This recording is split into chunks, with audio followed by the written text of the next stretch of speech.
Selon le gouverneur régional Maxime Kozycki, au moins 35 personnes ont été tuées et 134 ont été blessées lors d'une frappe aérienne russe sur une grande zone d'entraînement militaire ukrainienne près de la frontière polonaise dimanche.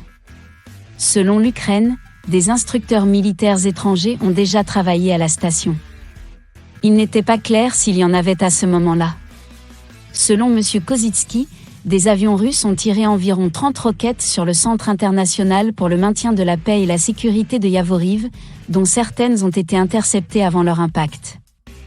Le complexe de 360 km², situé à moins de 25 km de la frontière polonaise, est l'un des plus grands d'Ukraine et le plus grand de la région occidentale du pays. Une demande de commentaire du Kremlin sur la prétendue frappe de missiles si près de la frontière de l'OTAN n'a pas été immédiatement répondue, et un court briefing vidéo du porte-parole du ministère russe de la Défense dimanche n'a fait aucune mention d'une telle attaque.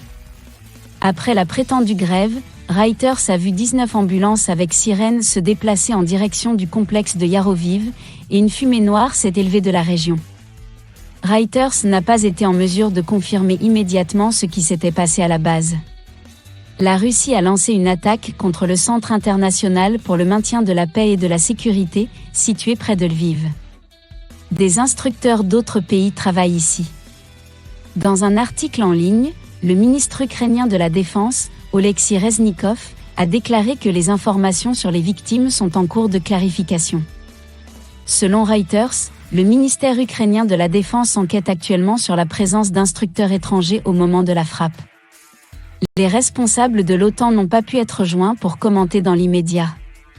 Avant l'invasion, l'Ukraine, dont les aspirations à rejoindre l'OTAN irritent le président russe Vladimir Poutine, organisait la plupart de ses exercices avec les pays de l'Alliance de défense occidentale dans l'installation. Les derniers exercices significatifs ont eu lieu en septembre. L'armée ukrainienne s'y est entraînée dans les semaines qui ont précédé l'invasion russe le 24 février, mais selon les médias ukrainiens, tous les instructeurs étrangers ont quitté le terrain d'entraînement à la mi-février, ainsi que tout l'équipement. Plus de 2,5 millions de personnes ont traversé les frontières à la suite de l'invasion de l'Ukraine par la Russie, et des milliers d'autres sont bloqués dans des villes assiégées. Alors que les pays occidentaux ont tenté d'isoler M. Poutine en appliquant des sanctions punitives, les États-Unis et leurs alliés craignent que l'OTAN ne soit impliquée dans la crise. Le maire d'Ivano-Frankivsk, une autre ville de l'ouest de l'Ukraine, a déclaré que les troupes russes continuaient d'attaquer son aéroport, bien qu'aucun blessé n'ait été signalé dans l'immédiat. Les troupes russes tentent d'encercler les forces ukrainiennes dans l'est de l'Ukraine alors qu'elles se déplacent du port de Mariupol au sud vers la deuxième ville de Kharkiv au nord, selon le ministère britannique de la Défense. Kharkiv a été soumis à certaines des frappes aériennes russes les plus intenses. Temur Aliyev, un résident qui aide à la livraison de fournitures aux gens, a capturé une vidéo de bâtiments fortement bombardés le long des rues, d'automobiles incendiées criblées d'éclats d'obus et de gravats éparpillés sur le sol. Les blessures et la douleur de notre pays et de notre ville seront recousues. Nous sommes prêts à le construire et à le renouveler une fois le conflit terminé. Aliyev, un musicien de 23 ans, a déclaré à propos de son réseau de distribution alimentaire, qui compte désormais des dizaines de bénévoles, « Nous n'allons nulle part ». Les forces russes en marche depuis la Crimée, que la Russie a annexée à l'Ukraine en 2014, tentent également de contourner Mykolaïv en se dirigeant vers l'ouest vers Odessa, selon les services de renseignement britanniques.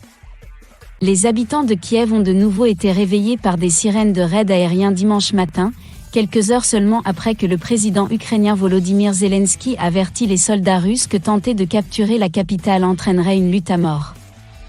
L'Ukraine a accusé samedi des soldats russes d'avoir tué 7 personnes, dont un enfant, lors d'une attaque contre des femmes et des enfants fuyant le conflit près de Kiev. Reuters n'a pas été en mesure de confirmer l'information immédiatement et la Russie n'a pas réagi dans l'immédiat. Moscou nie que des personnes soient ciblées. Il accuse l'Ukraine de ne pas avoir évacué les habitants des villes encerclées, une affirmation démentie par l'Ukraine et ses bailleurs de fonds occidentaux. Les États-Unis ont déclaré qu'ils fourniraient jusqu'à 200 millions de dollars d'armes légères, d'équipements anti-chars et anti-aériens à l'Ukraine, où les dirigeants avaient demandé une assistance militaire plus importante. Le Kremlin qualifie ces opérations des opérations spéciales visant à démilitariser et à dénazifier l'Ukraine. L'Ukraine et ses alliés occidentaux y voient une fausse excuse pour une guerre autodéclarée qui a suscité des inquiétudes quant à une confrontation européenne plus large. Dans une interview diffusée dimanche, le président polonais Andrzej Duda a averti que l'utilisation d'armes chimiques par la Russie en Ukraine changerait la donne et que l'OTAN devrait sérieusement réfléchir à la manière de réagir. Vendredi, des diplomates occidentaux ont émis l'hypothèse que la Russie déploierait des armes chimiques en Ukraine sous la forme d'une frappe sous fausse bannière pour justifier son invasion, mais rien ne prouve que ces armes seraient utilisées plus largement dans le conflit. Les États-Unis ont qualifié cette semaine les accusations russes selon lesquelles Washington dirigeait des installations de guerre biologique en Ukraine de risibles et ont déclaré que Moscou préparait l'infrastructure pour une attaque chimique ou biologique. Sergueï Ryabkov, vice-ministre russe des Affaires étrangères, a déclaré samedi que la situation avait été aggravée par des convois de cargaisons militaires occidentales vers l'Ukraine, que les forces russes considéraient comme des cibles légitimes. M. Ryabkov n'a proféré aucune menace particulière dans des commentaires cités par l'agence de presse TASS. Toute attaque contre ces convois avant qu'ils n'atteignent l'Ukraine risque d'aggraver le conflit. Les troupes russes ont jusqu'à présent endommagé 3687 sites d'infrastructures militaires ukrainiennes, selon des médias russes citant le porte-parole du ministère russe de la Défense, Igor Konashenkov. Sa déclaration n'a pas pu être vérifiée de manière indépendante.